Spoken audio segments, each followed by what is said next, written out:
안녕하세요. HLB 유상증자에 이어서 많은 다른 기업들도 지금 유상증자를 하고 있다는데요. 그 이유는 무엇일까에 대해서 한번 알아봤습니다.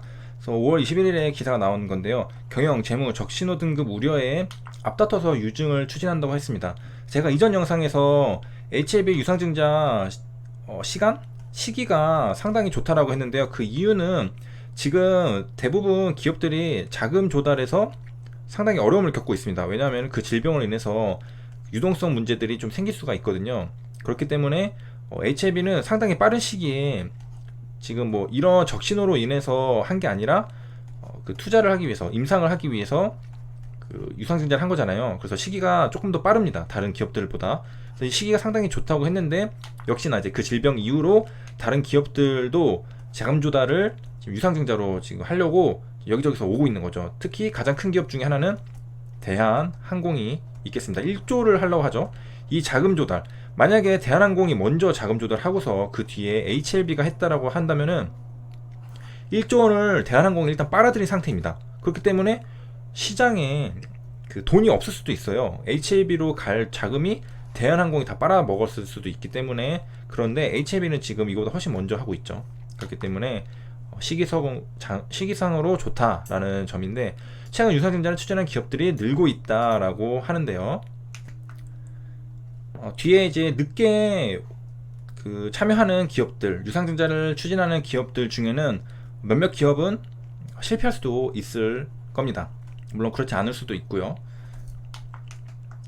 그 이유는 자금 조달을 다른 기업들이 다 빨아먹었기 때문에 뒤에 늦게 오는 기업은 그 다른 이제 시장에 돈이 없을 수도 있다라는 점입니다. 그래서 최근 유상증자를 하려고 하는데, 이제 자금 조달 방법은 여러 가지가 있습니다. 하나는 부채, 그리고 하나는 자본이 있습니다.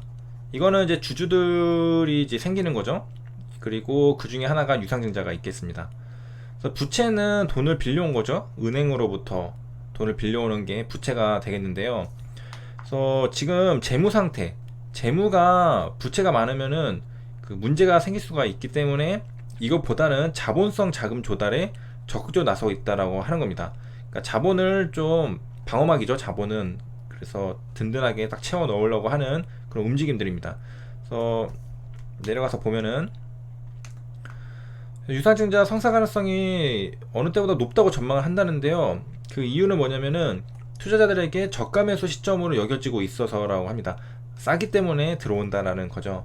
시장 변동성을 활용해서 단기 차익, 캐피털 게인, 자본이득을 실현하는 투자 수요가 많다는 평가다라고 하네요.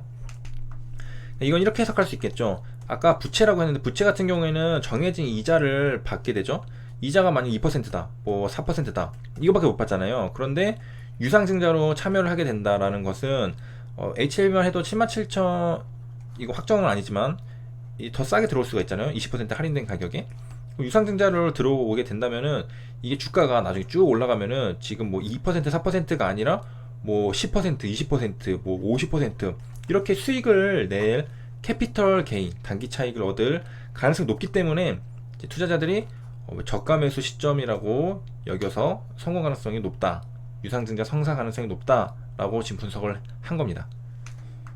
그래서 지금 이제 진행 중인 것은 대기업은 대한항공 1조 원, CGV가 2,500억, 그리고 LVMC, 초록뱀, 에이프로젠 제약, AD 테크놀로지 등 업종 구분 없이 대량으로 이제 많은 기업들이 유상증자를 하고 있다라는 점입니다. 그래서 지금 보니까 부채 비율이 지나치게 높아서 부채상 자금은 더 이상 조달하기 힘들다고 하네요. 그래서 이 자본성 자금 조달 수요가 늘어난 이유 중에 하나가 이제 부채 비율이 높아서 더 이상 은행에서 외부에서 대출을 하려고 해도 금융기관 자체가 유동성 위기를 겪고 있는 탓에 심사도 까다롭고 잘 안 해준다는 거죠. 그래서 대출을 잘 안 해주기 때문에 유상증자 쪽으로 눈을 돌리게 되었다는 점입니다. 특히 이제 대한항공은 자금 조달 전액을 부채 감축에 쓴다고 하네요. 빚 갚기 위해서 하는 건데 어쩔 수 없죠. 단기 순손실 규모가 7,369억 원이라고 합니다. 그래서 쭉 이렇게 있고요. 과거 유상증자 사례를 하나 볼 건데요. 신택이 유증통한 자금 조달 차질 생기나 2020년 3월 20일입니다. 뭐 그렇게 과거라고 할 수도 없겠네요. 1차 발행가액이 크게 하락해서 총 조달 목표액 중 300억 원이 증발을 했습니다. 자, 이게 심태 차트인데요. 3월 20일이면은 여기입니다. 이쯤, 여기 3월 23일 전이니까 여기, 그러니까 6천원대로 떨어졌죠. 여기가 이제 대략 12,000원에서 한 절반 정도 가량 떨어졌는데요. 이렇게 되면은 발행 가격이 이제 크게 낮아지게 됩니다. 그래서 세계 PCB 세계 1위 제조업체 신택이 자금 조달 계획에 차질이 생겼다. 설비 투자, 재무 개선, 설비 투자를 위해 재무 개선이라는 말은 빚 갚으려고 한다라는 점이 말입니다. 유상증자를 추진하고 있다. 그래서 이제 처음 나온 게 2월 25일입니다. 2월 25일에 1150원이 예정 발행가로 나왔죠.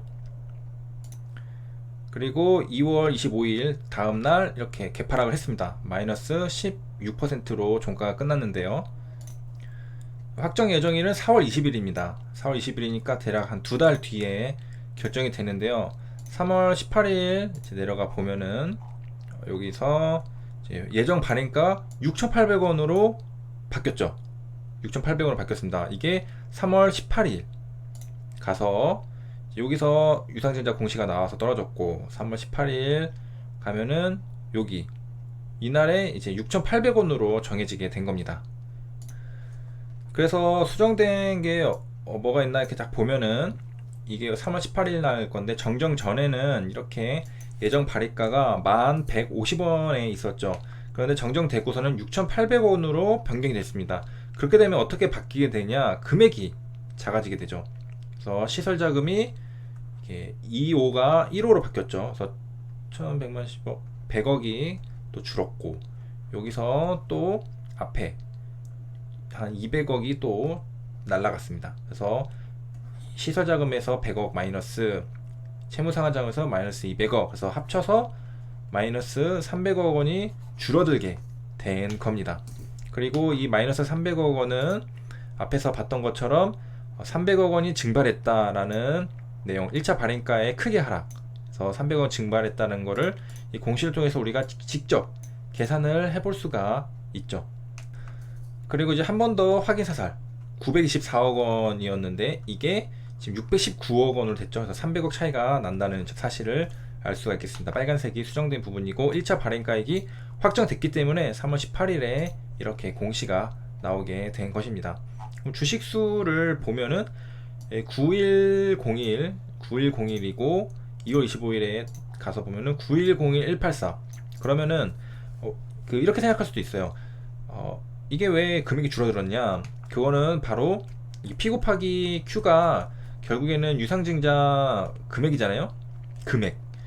근데 여기서 Q가 고정입니다. Q는 고정. 그래서 9101.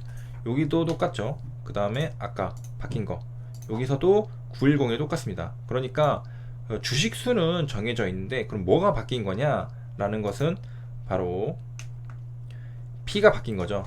여기서 보이는 것처럼 예정 발행가가 바뀌었기 때문에 금액이 줄은 겁니다.